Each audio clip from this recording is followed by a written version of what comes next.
Et si je vous parlais un peu de moi? Si je devais me définir, je dirais Benjamin, homme, cisgenre, hétéro, blanc, gros, neuroatypique. Nous sommes le 12 juillet 2024 et ce dimanche il va falloir voter. Je vais pas vous faire mariner personnellement, je vais voter encore une fois contre. Contre des idées de haine, d'exclusion.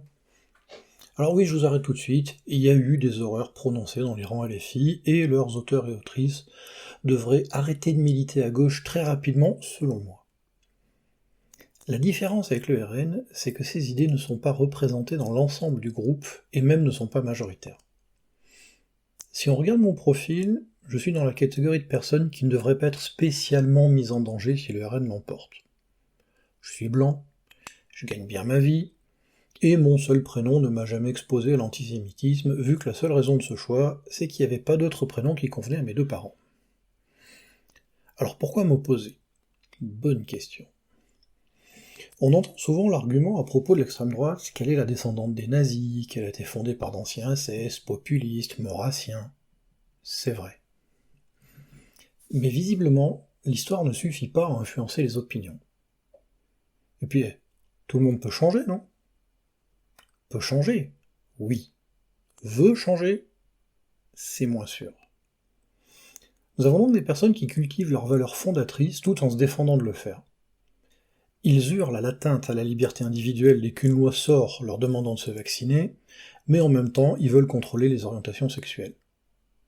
Il me semble pourtant que la liberté est plus facilement bafouée dès lors qu'on vient voir ce qui se passe dans mon plumard plutôt que dans mon carnet de vaccination. Personnellement, je connais des hétéros, des lesbiennes, des gays, des trans, des femmes, des hommes, des Français, qu'ils ou elles le soient depuis 15 générations, ou moins d'une, des étrangers, des personnes qui parlent avec un accent, mais maîtrisent mieux la langue française qu'un français de souche. D'ailleurs, ça veut dire quoi, de souche? Une souche, c'est pas ce qui reste d'un arbre une fois qu'on l'a coupé, et qui, au mieux, va pourrir au fond du jardin. Bref. Toutes ces personnes que je connais, que j'affectionne, que j'ai plaisir à voir, à écouter, pourquoi est-ce que j'irais voter contre elles? Je les aime. Pourquoi est-ce que je leur voudrais du mal? Parce qu'égoïstement, je ne serais personnellement pas trop affecté par le résultat de cette élection? Bah non. Vous voulez un exemple dans la tech? Pourquoi est-ce que je me priverais de faire du mob programming juste parce qu'un chéfaillon qui n'a jamais utilisé son clavier pour autre chose que se pignoler sur le dernier modèle de BM a décidé que ça lui plaisait pas?